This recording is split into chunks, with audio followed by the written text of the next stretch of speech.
Hey there, MBA hopefuls. We are on the air live with MBA Waves, your weekly vidcast talking all things business and education. Every single Tuesday, bringing you tons of tips to help you get into a top-ranked MBA program and getting you up close and personal with many of these schools that we host on the show, where you can get all your questions answered. So if you have questions today, don't hesitate to write them in, and we'll be sure to answer them. Today, we have Hong Kong University of Science and Technology, joined by a couple of alum and one of the staff who works in marketing for the program. And if you're new to MBA Waves, my name is Eric Lucrezia from Candidate Coach, MBA Admissions Consulting. And as always, I'm joined by my co-host, Bara Sapir. Hey, Bara, how are you? I'm good. Good morning, good afternoon, good night, good middle of the night, everybody. Nice to see you all. Yeah, so we actually have representation all over the world in this episode. We have 5 countries on the show today. Why don't we go around the room and introduce who's joining us today? And I'll start with Usi, as we call her, who's in Hong Kong, who's the manager of marketing and I'm going to say your title wrong. Usi, how is your title? Marketing and admissions. Right. Hi. Thanks, Eric. And thanks, Bara, for inviting us to speak at this event today. So I'm Usilaner. Everybody can call me Uzi. I'm the manager for marketing admissions from HKUST MBA programs. And I'm so glad to be here talking to you all. I mean, in case you have questions, feel free to reach out to us anytime. And thank you for having us. Thanks, Uzi. I guess we'll go from east to west. So we'll bring on Arjun next. Hi, Arjun. Hey, Eric. Hey, everyone. My name is Arjun. I'm a full-time alum from HKUST batch of 2018. I am currently based in London, where I work in management consulting. Nice. Thanks, Arjun. And last but not least, we have Bo, who's, I believe, in Canada, right? Yes, that's correct. Yeah. Hi, everybody. My name is Bo. I'm a full-time MBA alum from year 2020. I currently live in Canada. I work as a senior advisor in the corporate development team in the Suncor, which is an oil and gas company here in Canada. Nice.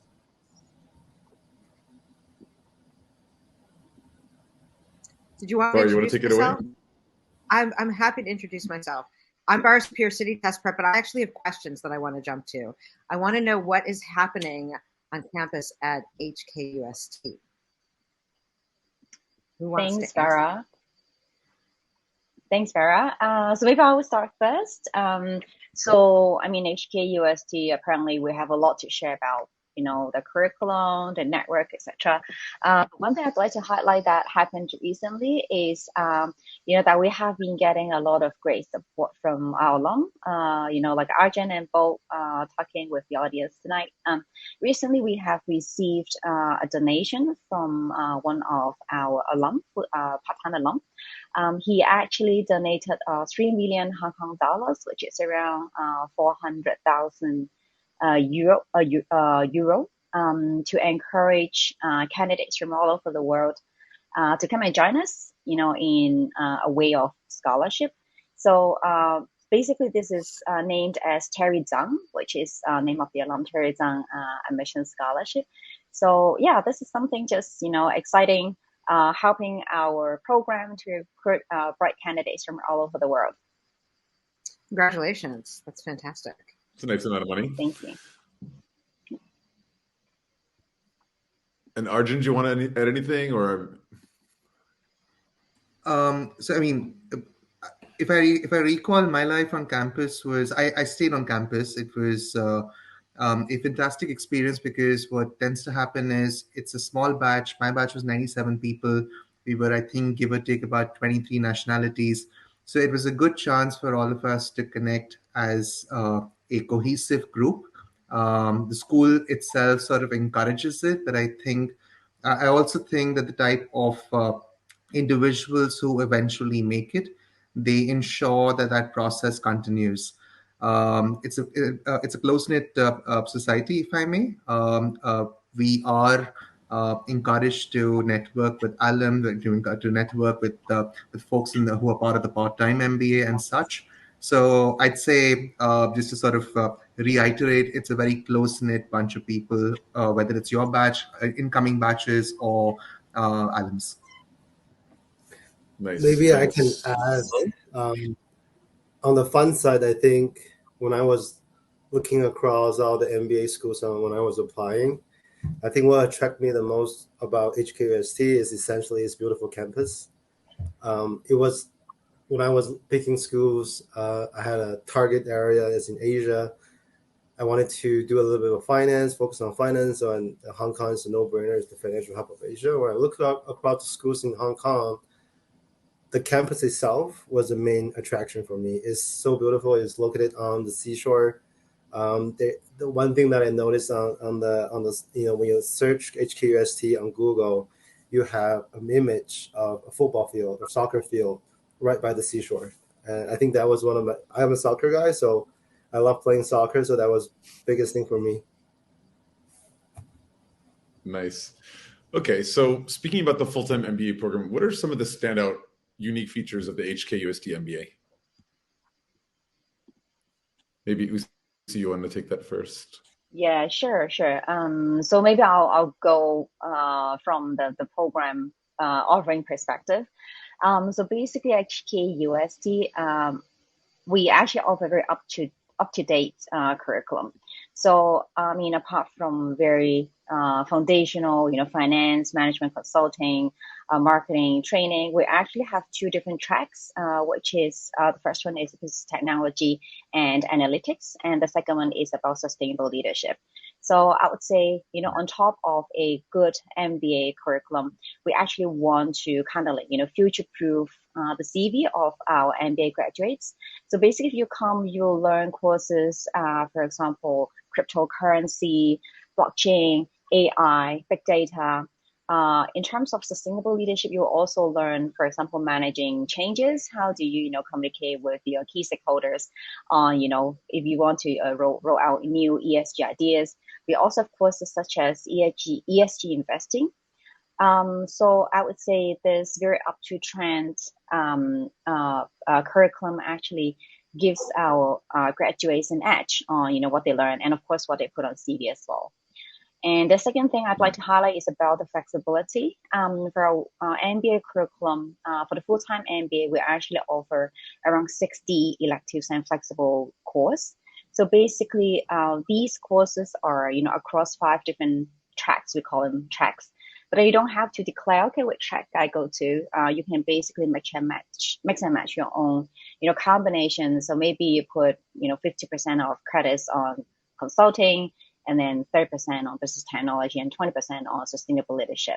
So basically each single student in the class would have very different learning experience in terms of, their academic arrangements. Mm-hmm. So I would say, up to trend and flexibility would be two of the highlights that I'd like to put in terms of our curriculum. Neat. So nice. We also understand there's part-time programs and there's part-time options that are offered at HKUST. Can you, and you just got this big grant from a part-time alum or student, right? So, I mean, it looks like a lot of attention is being put on part-time. Can you share a little bit more about the program itself? Yeah, sure. So basically, we have 4 different study modes, same MBA but different study modes. We have 1 full-time MBA and 3 part-time MBAs. And among the 3 part-time MBAs, one would be, an online MBA, but that's more for Asian students in terms of time zone. If you, come and join us for part-time MBA, first of all, you have to be in Hong Kong because you have to come to campus on weekdays or, weekends after work.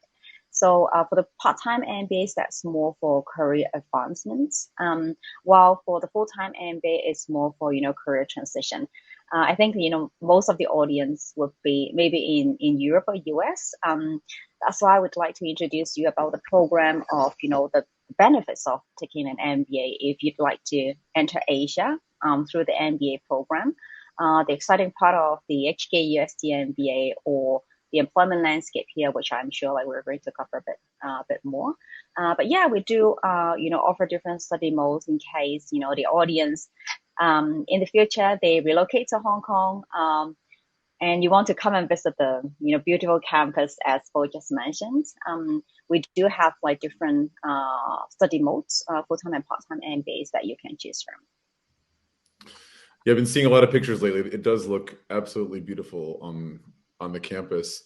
So, as you mentioned, the Fulton MBA is quite flexible. I understand you offer a 12-month and a 16-month option and all these electives. So could you tell us about what options do students have at HKUST? Like, what's the difference between the two, 12 and 16 month? Yeah, sure.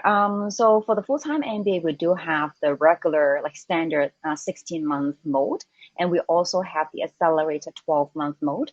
So basically for the number of credits, they're actually the same. So you study the same amount of courses, you have the same access to, the same pool of electives. The key difference is that majority of our students, they actually take the 16-month. But if you want to complete your study earlier, for example, if you're on company sponsorship or you're taking care of family business that you want to go back to your family business as soon as possible, then 12 months will be one good option. If you go on the 12 month, then you would miss the full semester exchange, which we do have quite a good network with different universities all over the world, such as Yale. And the second thing is you will miss the window for full-time internship. For full-time MBA, I guess, a lot of students, they actually want to experience internships in Hong Kong so that they can, try something new if they're going on for a career pivot. So internship is something that a lot of our full-time MBA students would go for. The 16-month would cover a part-time internship or full-time internship, or you can go on the full semester exchange, which is a great option. But then the 12-month would, compress your whole study. Then you can return to the market, the job market as soon as possible. Yeah, there's definitely advantages and disadvantages to both, I guess. But the exchange sounds really interesting. I think you guys have exchange partnerships with LBS, right, in London. Partners you guys have. I think they're pretty prestigious schools. Yeah, we actually partner with a lot of universities all over the world. For example, Europe, LBS for sure. In US, we have Kellogg, we have Yale. And for students, if they want to, enter Asia, we also partner with, for example, Peking University, Tsinghua University. So depending on your interest and, the location that you want to, go and experience, we do have, I think currently we have around 30 choices. Because of the COVID, some of the exchange program may require our students to go on exchange online, but majority of them actually resumed face-to-face exchange already. Nice. Hey, Arjun, was that how you ended up in London afterwards? Was it with an exchange with LBS or? No, so I was one of those who was in a rush to get his MBA done with. Okay. I finished in about 11 and a half odd months. I think just sort of iterating or giving a different angle to what Uzi spoke of. I ended up with 2 summer internships, and because I obviously didn't want them to overlap, I ended up doing one after the other. So I was in this very unique position that I could return to the market almost sooner than I anticipated. But the school, I think, gave me that flexibility where I was in a position to complete my credits well before the 16-month duration that I originally signed up for. That's great. I mean, like, you want a program that's going to do its best to help you, not one that's going to restrict you. And I think some of the larger programs sometimes have a challenge with that. They have sort of procedure, and you have to kind of fit in the mold. And when it's a smaller program, you get much more customized service and what you pay for. And also the fact that both of you have been able to relocate to countries far flung from Hong Kong speaks to the global brand recognition of HKUST, which is fantastic. Bara, take it away. I'm taking it away. What's interesting is even though Bo spoke about the soccer field right on the water and needing to be in Hong Kong, we in the MBA world often talk about having the right fit. And Eric just mentioned that it sounds like the school is really accommodating to the students. But what are some of the other cultural things happening at the school? What is the culture there? So in delivering the nuts and bolts of the MBA and what the community is like, because that's what students also want to know and how they're going to fit in. Sure. So maybe I'll take on this question first, and maybe Arjun and Bo can share a bit on this from a alum's point of view.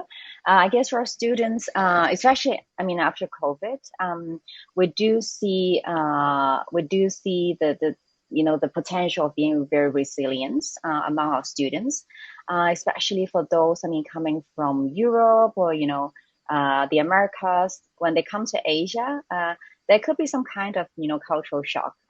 Hong Kong, after all, it's a very a city that's very easy to live in, but then still in terms of the pacing, in terms of the population, in terms of the space, in terms of the work culture, it's actually quite different from other countries. So, but then I realized that I see that our students actually demonstrate to be very open-minded and very resilient. Especially COVID. Like some of the other schools, we actually had to move some of the classes to online, to hybrid. But after all, it was so good to see, some of our students actually adapted to it very well, and they supported each other to learn even though it was like hybrid learning. Starting from this year, we are trying our best to resume all face-to-face classes, except for example, some full-time MBA students, they wouldn't be able to fly to Hong Kong because we had that quarantine before. So we actually delivered some of the classes in a hybrid mode when some of the classmates couldn't arrive in Hong Kong on time. So I could see that very open-minded and supportive culture among our students. So maybe Bo and Arjun can share a bit more on how you felt about it when you studied. I can probably give it a go first. I think when UC spoke of COVID, I think that was exactly what I went through. During my MBA, I entered in the MBA program in 2019. 3 months afterwards, COVID hits. It was definitely a challenging period of time, but I think what's good about the HKUST, not just the student body, but also the admission office and all the people that work in the program, it's very accommodating, and the flexibility. I don't think there was any moment of disruption to our schedules. Everything was pretty smooth.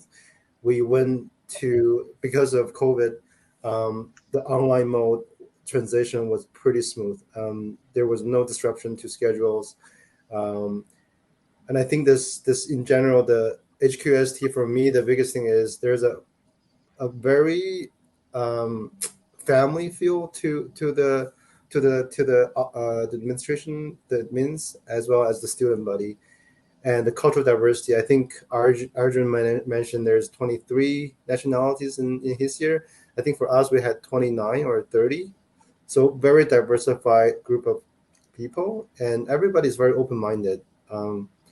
I for one, was born in China. I moved to Canada when I was a teenager, and for me to go back to Hong Kong as the financial hub of Asia, I really wanted to feel the blend of the culture there, and I think HKUST with this widely diversified student body offered exactly that. Neat. What about the delivering the nuts and bolts of the MBA program itself? I know, Usi, you spoke about how people can mix and match, that they don't actually have to declare a particular direction. Are there other pieces like that that would be useful to know about? Sorry, come again, your question? Well, just that you had mentioned before that people do not need to declare a particular major or focus, that you can actually mix and match and create your own experience. Are there other aspects of the program like that are unique to HKUST? Yeah, I would say flexibility is one thing that we do want to offer our students in terms of studying and sort of like extracurricular activities that they sign up to. That's why we always advise our students to think about their post-MBA goal, what they want to achieve. I'm sure like Arjun and Bo will agree that either 16 month or 12 month actually time flies so quickly. That's why, when you have a clear goal, it's easier for you to maximize your whole study. During the study, you have like over 60 electives that you have to choose from. You have a lot of networking events. You have a lot of career events. You have a lot of alumni events. So that's why to prioritize your what you want to do and what you want to achieve is actually very important. Coming to career service, maybe I can touch a bit on this. We actually offer some very personalized career service. We do have a career team that they only support our MBA students and MSc students. So they come with an experience to help, master degree graduates on, market insights, on job referrals. So what they do is they actually match each of our students with one of the members from our career team. So whenever that student, he or she has job interviews or he or she needs some market insights, he or she knows, who to look for from the career team. And of course, apart from, in-house career coaching services, we also hire external career coaches that our students can sign up to a number of sessions during the MBA study. I would say, after all, we do offer a lot of, things to our students. Having a clear goal before they start is actually, have a lot of benefits for them in terms of their ROIs. And maybe one thing I can add, to me, I think two things was pretty unique about HKUST. One was, I think it's the exchange program that has already been mentioned. Like, given the international student body, I think HKUST has done a great job of making sure its alums or graduates have a real international exposure. So for myself, I exchanged at University of Chicago, which gave me the exposure in the US and learn about their culture, interact with the students over there. And the second thing, I think, is something called GNAM. If I get the acronym correctly, it stands for Global Network of Advanced Management. So it's a network of management schools across the world, including such as Yale, and HKUST is a member of it. And I think when I was in the program, me and a few other students formed this energy club. And I think at one time, one of the I can't remember her name, but one of UC's colleague reached out to me and said, "Hey, Bo, a student body from Yale has reached out to our school through the GNAM program, the network, and wanted to establish this sort of a forum for gathering ideas on sustainable energy development. Would you and your club members be interested?" So, those are some of the things that I feel was pretty unique to the program and offered good insights and exposure to not just Hong Kong, but the world outside of Hong Kong as well. Yeah, that's a very good point, Bo, because HKUST is actually the only member on the GNAM network in Hong Kong. Yeah. That's good to know. Yeah, it is very much about network. Very much about network. The exchange opportunity at Chicago booth is obviously a fantastic one. It's a top-ranked school. I'm sure that really helped with your career afterwards. But before we get into careers, I wanted to talk about admissions a little bit, if that's okay. Many of our listeners that are thinking about that are here today are probably thinking about applying to your program. So what should they expect? What are some of the suggestions that probably you see first, as well as some of the alumni that you guys would like to offer in terms of being a great applicant for HKUST? Sure. So basically for the application, we put everything online. So it's easy for, our international students to submit their application. Everything you submit online. The application is divided into two key parts. The first one, you have to submit your, personal particulars, your test scores. That's for initial shortlisting. After you complete the initial shortlisting, if you're being shortlisted, then you will enter the admission interview stage, and at that part you have to complete the second part of your application as well. So which means the very lengthy MBA application is now divided by two, so it's easier for people who are working daytime And on weekends or after work, they have to prepare for the MBA application, so it's easier for them. I would say, every year we receive quite a number of applications from different locations. First thing I would say, do take some time to think about your personal statement. Because for a personal statement, apart from the hard facts that we want to know about you, we also want to know more particularly how you deal with, for example, challenges in the past, at work or when you studied.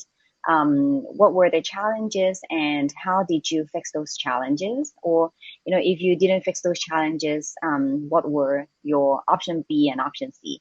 So we wanted to bring together a class of students who come with a right mindset, supportive mindset. Compared to some US or Europe MBA programs, our class size is actually quite compact. In general, we have anything between 60 to 100 students every year for the full-time MBA. So which means the interaction among the class is very important for our students, so that we want to make sure the learning experience is great, because your peers are great members of the community as well. So that's why in the admission process, apart from very generic questions on why Hong Kong, why HKUST, why MBA, we also want to understand if you will be a great fit with the program and more importantly with the peers. So yeah, I would say have a think through about your past experience, have some sort of reflection.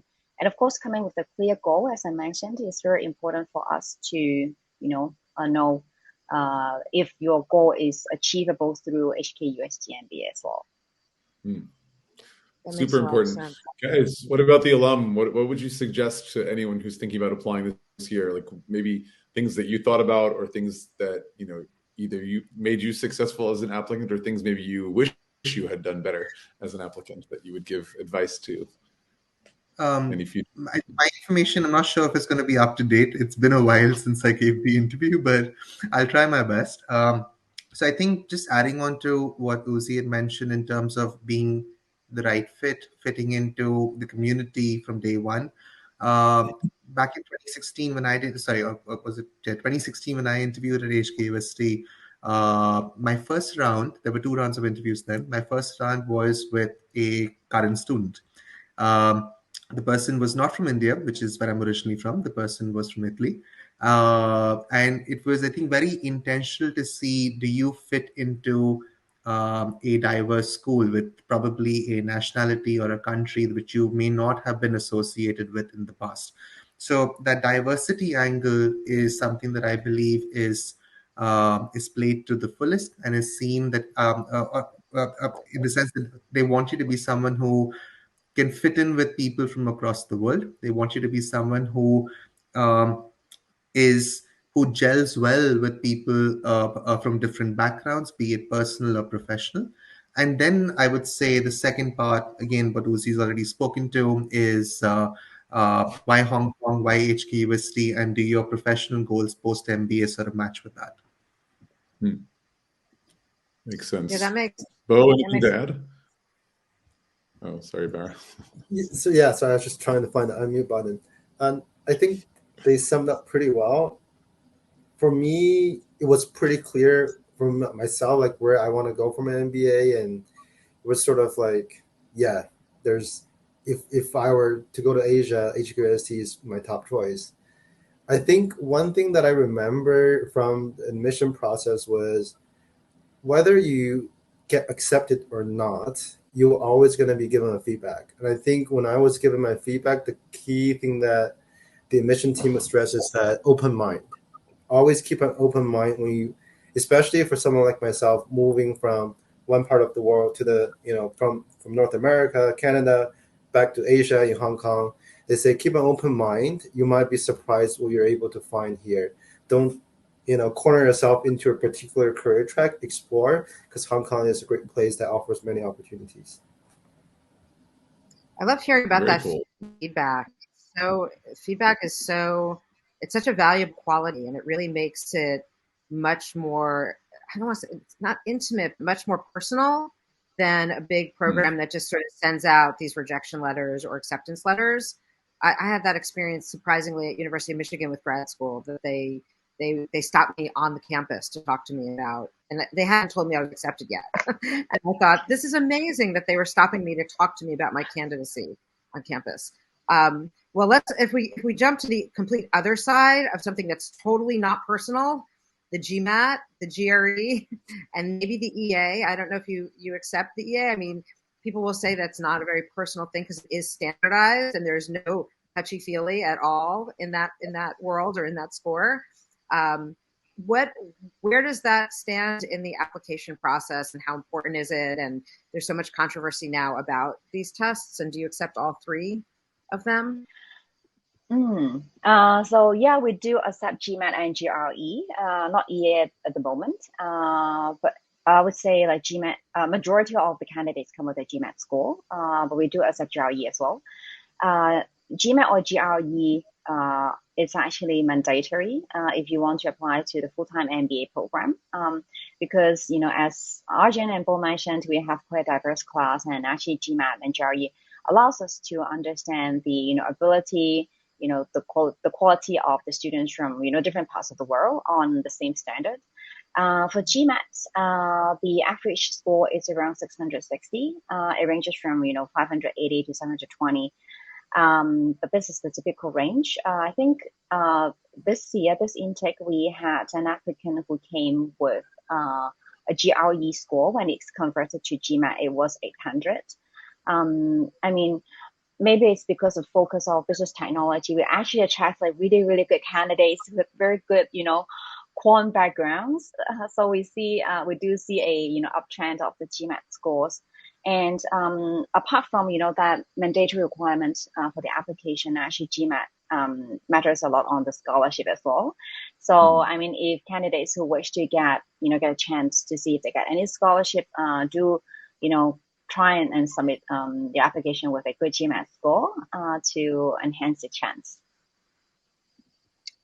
Yeah, that makes sense. Thank you for that.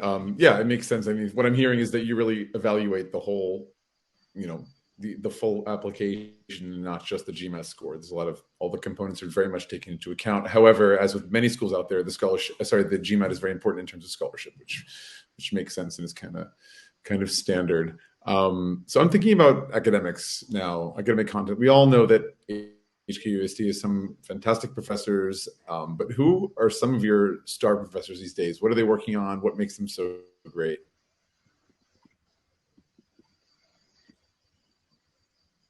So maybe I'll leave this question to, you know, Bo or Arjun. Maybe Bo is like more relevant because I mean I didn't take that MBA. I know like who are the good professors, but you know, from your students' point of view, how did you feel about the professors? I'll start, and then I think maybe the same professors were there when Arjun also was in the program. I think. When did you graduate? Oh, I didn't get I graduated end of 2020. So I guess I always get these things mixed up. I don't know if I'm year 2020 or 2021, but it's like that December, January timeline. We're all lost with COVID. Okay. And Arjun, when did you graduate? So I finished in 2017, but I'm the batch of 2018 because of that 12-month, 16-month thing. Right. Okay.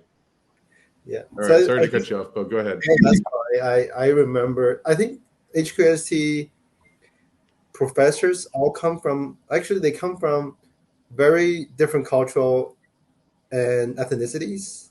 We have a mixture of professors that are born and raised in China or Asia, but then studied overseas, came back with, you know, from schools such as Stanford, Caltech, et cetera, MIT. And then we also have some American professors who has the American cultural background, but they have invested their time, probably, you know, 10 years, 20 years of their lifetime in, you know, working and living in Asia, or actually Hong Kong in particular. So you have this mixture of professors with Western cultural background, but lived and worked in Asia for most of their life. And then Asian professors who was born and raised, has that Asian culture, but then studied overseas. So it's always this perfect blend between the West and the East. I think one professor that stood up to me, I think maybe it's the same professor that Arjun had for the management consulting class, Christopher Doran. I think Christopher was a professor with probably over 20 years of experiences working at McKinsey, tons of management consulting experiences, specialized in M&A. I think his classes were one of the most memorable, just simply from a perspective that he really knows his stuff, and everything he teaches is from a very practical perspective, but also married pretty well with the academic. And I think and also one thing that I remember the most is that his classes are really hard. It's hard for people to get an A, and everybody in the MBA school are, that aggressive A-type personalities, they all want to get an A. And I think Christopher really made the curriculum interesting and challenging at the same time, and everybody feel intellectually challenged. We have, students who, somewhat of a seasoned M&A advice, who work in the Big Four, iBank, who have some experiences in M&A, but they also feel challenged even when they're taking his classes. Sounds great. Every time we do these school episodes, I want to enroll in all of these classes that people talk about. What about careers? If we can jump over to that, I know that that Usi, you talked about having goals and at the school being able to meet the student where they're starting out and starting with the application and really, really being there for the student. A school that's founded in science and technology, we would imagine that a lot of the alumni are working in tech roles, and even the cutting edge stuff that you're doing with cryptocurrency it sounds fascinating. You're right on the edge of what's happening. Plus, Hong Kong is one of the top 5 major finance hubs, which Bo had also mentioned that there was no other place I wanted to go to school. So maybe your grads are working in banks or other financial institutions. I think, Arjun, you said you're doing consulting, and Bo, you're doing energy work. But what other things are alum doing? Obviously, they're all over the world doing it coming from here. That's demonstrated now. But what can a student expect from employment opportunities from graduating from HKUST? Yeah, sure. So, Hong Kong, it's a vibrant city. It's, very fast paced. It has a lot of opportunities. And Hong Kong was just named as world's freest economy by the Fraser Institute. So which represents, a lot of, happenings and all the opportunities happening in the city. So for our MBA graduates, I would say majority of them, around 30% of them would go to finance, because after all, Hong Kong is a finance hub. And we do see a growing trend of tech jobs. So I think in the past few years, technology roles has been always in the top 3 ranked for our placement industries.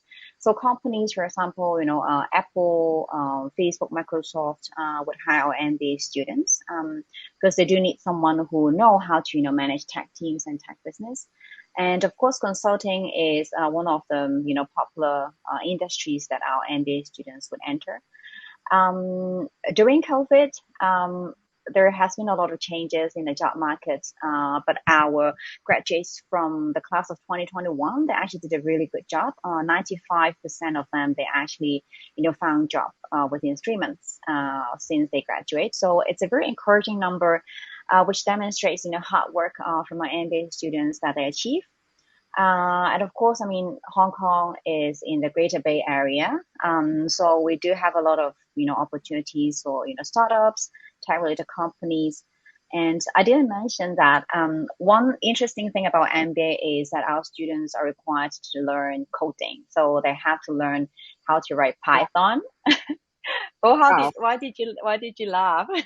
Were you having I took 2 electives in AI, and I have an engineering background, so coding was not a big deal for me. But I know some of my classmates from marketing who also wanted to get exposure in AI and machine learning. They had some of a challenge coding, but they provide very creative, innovative ideas. So I think there's a perfect blend. That's fascinating. So you don't need to speak Cantonese to do the MBA in Hong Kong, but you do need to speak Python. That's exactly. Yeah. That's fascinating. To what level do students get? You're only there for a year or a year and a half, basically. Like, how far can you get into learning Python? I guess it's just, an idea of, that programming language, right? I think it was introductory. I think, the professors are from, it's a science and technology, so the professors are very technical, but then they kind of create a curriculum that fits the profile of the MBA students. I think it was introductory, but it was, I still think back my undergrad years, Python compared to C++ is a walk in the park. Well, at least from my perspective. No, that's fascinating. I mean, language is very much a topic with MBAs. I mean, any of the top 100 FT ranked MBA programs, of which, of course, HK is on the list, HKUST is on the list. You're going to do your program in English, right? You don't need to learn German or Danish or whatever to do the MBA. However, to work in that country afterwards, very often you do, especially in countries like France, Italy, Spain. You very much need to know the local language. Most of the jobs are going to be available in the local language. So what we often advise in the admissions consulting world, like start learning the language well before. Like learning a language properly takes probably at least 2 years. So if you have put that time in advance, by the time you start the MBA, if you're studying in, say, Italy at Bocconi or wherever, ESCP, you can actually improve upon that and build on that. So would you guys recommend like starting with Python before coming to HKUST? I have a feeling helpful, as a person who doesn't know Python at all, and I can guarantee my Mandarin / Cantonese skills are just about as bad. I still think it's easier to do Python than it is to do Mandarin or Cantonese, especially when you're a 30-year-old entering an MBA program. Right. Fair enough. Eric, I don't think it's mandatory to be well versed in Python. But I think is, like I said, it's an elective, so you can if you're interested in new tech, and I'm sure if a candidate is interested in that part of the as a career, he would have already picked up some familiarity with those languages. So yeah, and we basically do it at an gradual upskill level. So we start with an accelerated course, which is like 1.5 day on Python first. You get a sense of this programming language, and then during the MBA, if you're interested in that, you can go for the more advanced level for sure. That's cool. That's a unique dimension to the program. That's really cool. Interesting, and it's valuable. It's such a valuable. Well, it's just it's just so valuable because when I talk to developers, I'm the CEO of my company. I don't have programming background at all.